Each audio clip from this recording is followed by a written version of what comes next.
नमस्कार मित्रों, स्वागत है आप सभी का एक बार फिर से study with Sumit YouTube channel में। इस चैनल पर आपको उत्तर प्रदेश में जो भर्ती परीक्षा आपकी होने वाली है पुलिस की, 8 जून से प्रारंभ है। उसमें जो आपकी इतिहास, भूगोल और राज्य व्यवस्था से क्वेश्चंस पूछे जाते हैं, वो सभी प्रश्न आज हम आपको कराएंगे, जो कि आपसे एग्जाम में सीधे हिट करने वाले हैं। तो पहले जो सेशन आपका है, इतिहास से शुरू करते हैं, उसके बाद फिर आपको भूगोल कराएंगे, फिर उसके बाद जो राज्य व्यवस्था से क्वेश्चन आते हैं वो करवाएंगे आपको हम। तो इस सीरीज में आपको हम आज 30 क्वेश्चन करवाएंगे, जो सुपर 30 के नाम से जाने जाते हैं। सुपर 30 क्वेश्चंस आपको हम आज कराएंगे, जो कि आपकी यूपीपी के एग्जाम में पूछे जाएंगे। तो चलिए शुरू करते हैं आज का यह सेशन। सिंधु घाटी सभ्यता के किस स्थल से जल संरक्षण तकनीक के सबसे बेहतरीन साक्ष्य मिले हैं? तो साक्ष्य से जो क्वेश्चन आपका बनता है वो बताना है। तो जो आपका धौलावीरा स्थान है, यहाँ से जल संरक्षण तकनीक के सबसे बेहतरीन साक्ष्य मिले हैं। वह स्थान है आपका क्या? धौलावीरा। धौलावीरा किस स्थान में या किस राज्य में पड़ता है, आप लोग कमेंट बॉक्स में बताइएगा। ये चीज़ हम आपको पिछले वीडियो में बता चुके हैं। चलिए आगे। ऋग्वेद के किस मंडल में गायत्री मंत्र का उल्लेख मिलता है? तो गायत्री मंत्र का उल्लेख किस मंडल में आपको मिलता है? तो यह क्वेश्चन से आपका है तीसरे मंडल में मिलता है। यह क्वेश्चन आपका एग्जाम में बार बार रिपीट होता है, तो वेरी वेरी इंपॉर्टेंट क्वेश्चन है आपके लिए। तो ऋग्वेद के किस मंडल में गायत्री मंत्र का उल्लेख मिलता है? आपका तीसरे मंडल में मिलता है।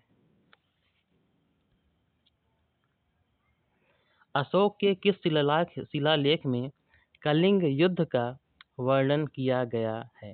तो कलिंग के युद्ध का जो वर्णन आपको मिलता है वह है आपका 13वां शिलालेख। अशोक के किस शिलालेख में कलिंग युद्ध का वर्णन किया गया है? 13वें शिलालेख में किया गया है। दिल्ली सल्तनत का वह कौन सा सुल्तान था जिसने बाजार नियंत्रण प्रणाली लागू की थी? बाजार पर नियंत्रण किस प्रकार किया जाता है? तो बाजार नियंत्रण प्रणाली जो शुरू की गई थी वो किस शासक या किस सुल्तान से शुरू की गई थी, आपको बताना है। यह आपका अलाउद्दीन खिलजी था, जिसने बाजार नियंत्रण प्रणाली लागू की थी। किस मुगल शासक के काल को चित्रकला का स्वर्ण युग कहा जाता है? चित्रकला का स्वर्ण युग कहा जाता है, इसका तात्पर्य ये हुआ कि इसमें कला के क्षेत्र में अधिक सहयोग और योगदान जो दिया जाता था सरकार की तरफ से या उस शासक की तरफ से, उसमें पारितोषिक के रूप में इनाम भी रखे जाते थे। जैसे मंदिर मस्जिद में जो चित्र बनाए जाते थे आपके, वो इसी कला के अंतर्गत आते हैं, या मूर्तियां जो बनाई जाती थी, चित्रकला हो चाहे मूर्ति कला हो आपका। यह आपका जहांगीर जहांगीर के चित्र काफी पसंद थे, इसलिए इसने चित्रकला का जो है स्वर्ण युग कहा जाता है इस समय में। 1857 के विद्रोह के दौरान नाना साहेब का कमांडर इन चीफ कौन था? कमांडर इन चीफ का बताना है 1857 के विद्रोह में। ये थे आपके Tatya Tope. Tatya Tope commander in chief थे 1857 के विद्रोह के दौरान नाना साहेब के। भारतीय राष्ट्रीय कांग्रेस की पहली महिला अध्यक्ष कौन थी? यह क्वेश्चन भी आपका इम्पोर्टेंट है, काफी very very important question. Super 30 की जो आपकी सीरीज है, इसी में से आपके सारे क्वेश्चंस फंस जाएंगे। सुपर 30 की सीरीज आप लोग देख के जाइए, क्वेश्चंस आपका सीधे एग्जाम में हिट होगा। ये आपकी और कोई नहीं, आपकी अपनी एनी बेसेंट जी थी। एनी बेसेंट भारतीय राष्ट्रीय कांग्रेस महिला अध्यक्ष।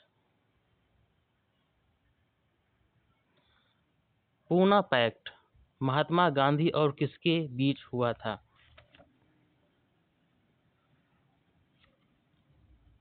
यह आपका बी आर अम्बेडकर जी के बीच हुआ था, जो संविधान के निर्माता भी हैं, प्रारूप समिति के अध्यक्ष भी हैं।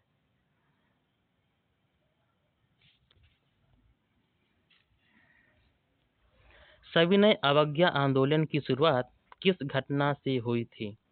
तो किस घटना से हुई थी? याद किया आपकी दांडी मार्च से। दांडी मार्च से सविनय अवज्ञा आंदोलन की शुरुआत की गई थी।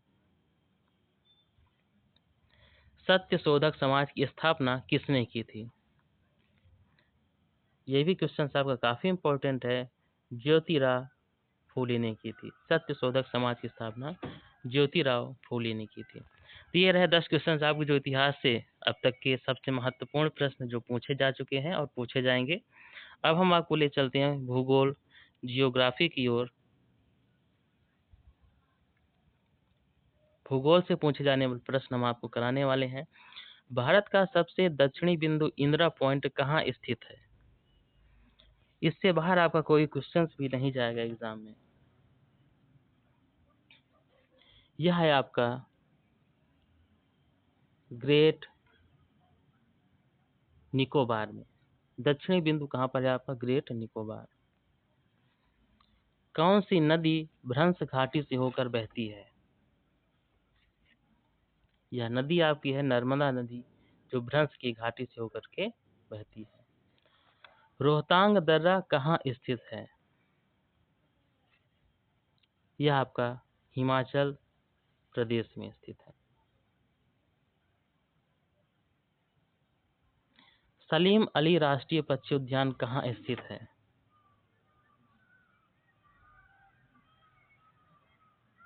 सलीम अली राष्ट्रीय पक्षी उद्यान कहाँ स्थित है? यह आपका गोवा में है। कहाँ पर है? गोवा में है।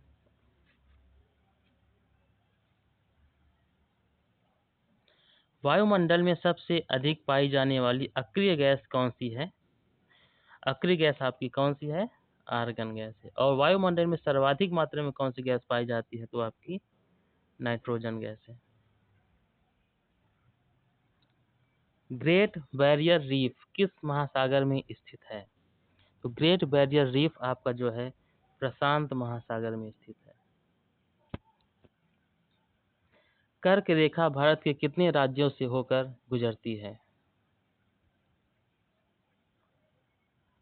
8 राज्यों से होकर गुजरती है।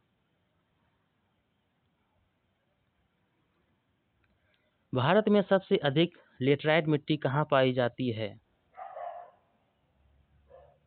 यह आपका केरल और कर्नाटक में पाई जाती है। झूम खेती कहाँ सबसे अधिक प्रचलित है?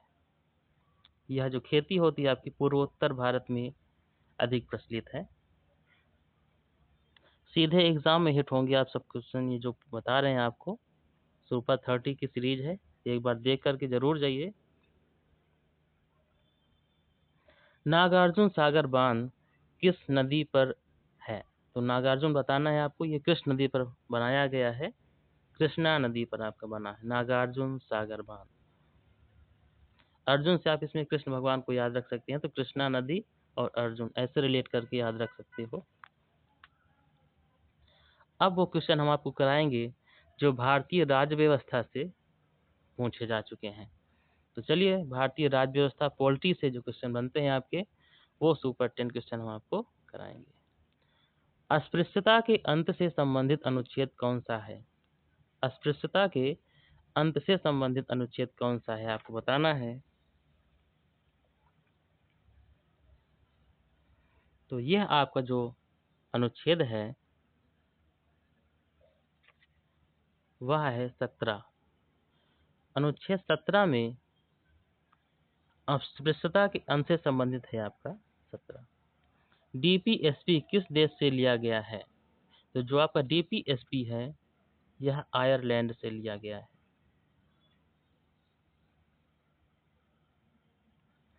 दसवीं अनुसूची किससे संबंधित है?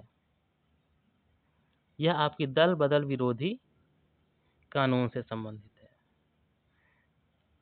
चारों ऑप्शन पढ़ेंगे तो आपका समय वेस्ट होगा, इसलिए हम आपको केवल आपको प्रश्न और उसका उत्तर बताते चलते हैं, जिससे कि आपको अधिक समय वेस्ट ना हो। 4 क्वेश्चंस पढ़ने में, उसके बाद आंसर बताने में फिर आपको समय लगेगा। आपका समय खराब ना हो, क्योंकि समय जो आपका चल रहा है काफ़ी कीमती समय है। तो आप वही क्वेश्चंस करें जो आपके एग्जाम में आए और आपको ज़्यादा समय भी नष्ट ना हो। राष्ट्रपति को शपथ कौन दिलाता है? राष्ट्रपति को शपथ कौन दिलाता है? तो आपका भारत के जो मुख्य न्यायाधीश होते हैं वो शपथ दिलाते हैं। धन विधेयक कहाँ पेश किया जाता है? धन विधेयक कहाँ पेश होता है? यह आपका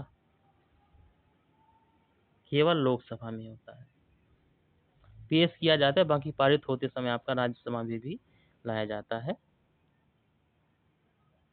संविधान में कुल कितनी अनुसूचियां हैं? कुल अनुसूचियां कितनी हैं आपकी? 12। राष्ट्रीय आपातकाल किस अनुच्छेद के तहत आता है? यह आपका है 352। अनुच्छेद 352 के तहत राष्ट्र का जो आपातकाल होता है वो लागू किया जाता है।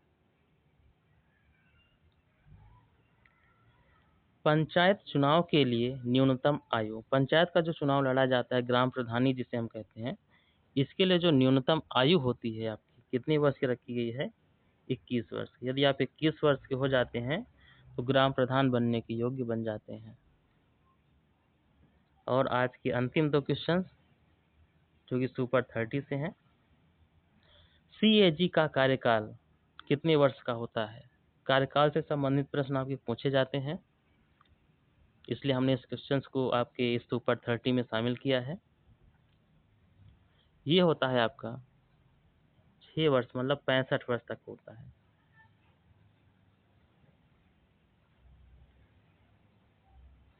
संविधान का मैग्ना कार्टा किसे कहा जाता है? संविधान का मैग्ना कार्टा किसे कहा जाता है? यह भाग 3 को कहा जाता है। संविधान का मैग्ना कार्टा किसे कहा जाता है? भाग 3 को कहा जाता है। ये रहे आज के आपके सुपर 30 क्वेश्चंस की सीरीज थी, जो कि आपकी सीधे एग्जाम में हिट होगी। तो इसी तरह के सुपर 30 के सेकेंड सेशन में आपसे मिलते हैं कुछ और नए प्रश्नों के कलेक्शन के साथ। तब तक आप लोग इस प्रश्न को हल करिए और याद करिए। 30 में से आपके कितने क्वेश्चन सही हुए, ये लोग आप कमेंट बॉक्स में करके ज़रूर बताइएगा। हमें खुशी होगी कि आप लोग भी हमारे साथ अपनी तैयारी को एक नए दिशा की ओर ले जा रहे हैं। मिलते हैं आपसे नेक्स्ट सेशन में, तब तक के लिए जय हिंद, जय भारत।